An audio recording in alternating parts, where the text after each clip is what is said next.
SLBC టెన్నెల్లో rescue operation కొనసాగుతుంది. Tunnel నుంచి ఒకరి మృతదేహం వెలికి తీశారు. మిగిలిన 7గురి కోసం గాలింపు చర్యలు ముమ్మరంగా సాగుతున్నాయి. ఇవాళ మరో 2 మృతదేహాలను బయటకు తీసుకువచ్చే అవకాశాలు ఉన్నట్లు తెలుస్తోంది. మిగిలిన వారి మృతదేహాలు సొరంగం చివరి భాగంలో ఉన్నట్లు సమాచారం. ఇక గురుప్రీత్ మృతి పట్ల సీఎం రేవంత్ ఉత్తమ్ సంతాపం ప్రకటించారు. మృతుడు గురుప్రీత్ సింగ్ కుటుంబానికి 25 లక్షల రూపాయల ఆర్థిక సాయం ప్రకటించారు. గురుప్రీత్ మృతదేహాన్ని పంజాబ్లోని స్వస్థలానికి తరలించారు. గురుప్రీత్ ఫ్యామిలీకి అధికారులు అందజేశారు.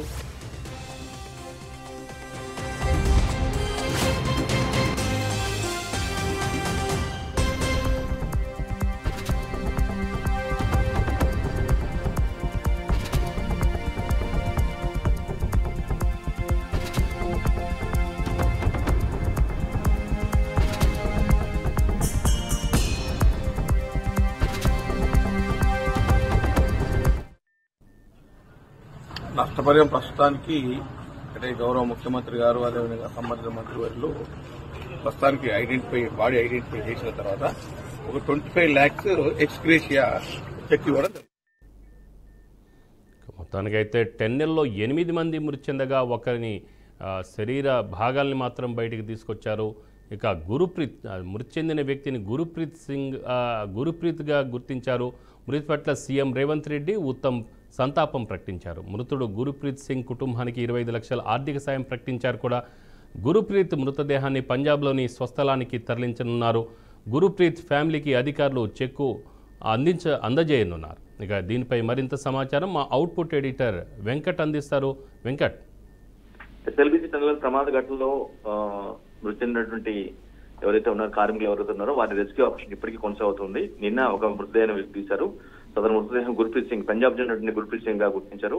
అట్ ది సేమ్ టైం వారికి అంటే ఆ కుటుంబానికి సానుభూతి వ్యక్తపరచడంతో పాటుగా ఆ 25 లక్షల రూపాయల చెక్ ను కూడా అందజేశారు. మిగిలిన 7గురు ఎవరైతే ఉన్నారో ఆ 7గురి కోసం రెస్క్యూ ఆపరేషన్ కొనసాగుతుంది. అంటే ఎంత దారుణమైన పరిస్థితి అంటే అక్కడ శరీర భాగాలన్నీ చిత్రమైపోయాయి. అంటే వాటి ఎఫెక్ట్ మీద పడినటువంటి వాటి ఎఫెక్ట్ కి పురుగుపోవడం కానీ లేదంటే ఆ బరువుకి ఇదంతా కూడా శరీరం మొత్తం చిత్రమైపోయి పార్ట్స్ భాగాలు మొత్తం కూడా విడిపోయిన పరిస్థితి. అంటే అంత దారుణమైనటువంటి మృతి అక్కడ వాళ్ళు కార్మికులు అనుభవించాల్సిన పరిస్థితి పడింది.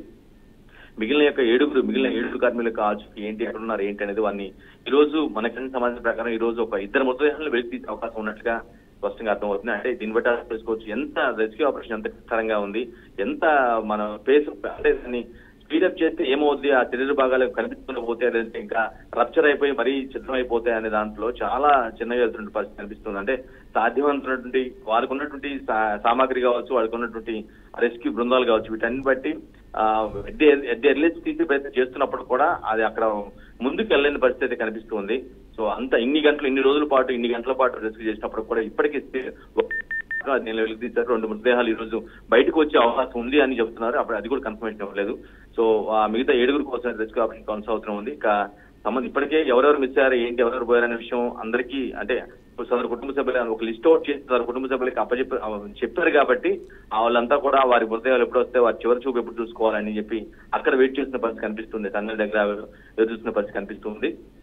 సో నిజంగా చాలా బాధాకరమైన విషయం. ఇన్ని రోజుల పాటు ఆ నరక కూపంలో మాట చెప్పాలంటే అది నరక కూపంగా భావించాల్సిన అవసరం ఉంటుంది. ఎందుకంటే వర్క్ చేసే ప్రాసెస్ వేరుగా ఉంటుంది. బట్ ఏదైనా సడన్ యాక్సిడెంట్ జరిగి లోపల ఇరుక్కుపోయిన తర్వాత వచ్చే పరిస్థితులు అన్ని భిన్నంగా ఉంటాయి. కాబట్టి అటువంటి సిచ్యువేషన్ నుంచి అటువంటి దారుణమైన సిచ్యువేషన్ లో వాళ్ళు ఉండిపోయారు. అంటే వాళ్ళు ఇప్పుడు క్లియర్ గా అందరూ చనిపోయిన మాట వాస్తవం, నో డౌట్ అందులో. సో వారి చివరి అంటే ఆ కుటుంబ సభ్యులకి వర్క్ లో భాగంగా పనిచేస్తూ అనుకోకుండా జరిగినటువంటి ఘటన వల్ల సార్ నిర్లక్ష్యం ఎవరిది ఉంది అనేది సెకండరీ. బట్ ప్రాణాలు అయితే పోయినాయి. కానీ కనీసం ఆ కుటుంబ సభ్యులకి ఆఖరి చూపాలని దక్కించాలనే ప్రాస్పెక్ట్ లో తెలంగాణ ప్రభుత్వం అంటే కొంత ఆర్థిక చేయూత ఇవ్వడంతో పాటుగా వారి యొక్క చివరి ఏదైతే భాగాలు ఎవరైతే ఉంటాయో అంటే చిత్రమైనటువంటి భాగాలైనా వెలికి తీసి గుర్తించి వాళ్ళకి అప్పచెప్పాలని ఒక ప్రాస్పెక్ట్ లో పనిచేస్తున్నట్టు అర్థమవుతుంది. చాలా అంటే చాలా 4-5 బృందాలు సహాయక బృందాలు ఈ రెస్క్యూ ఆపరేషన్ కొనసాగుతున్నాయి.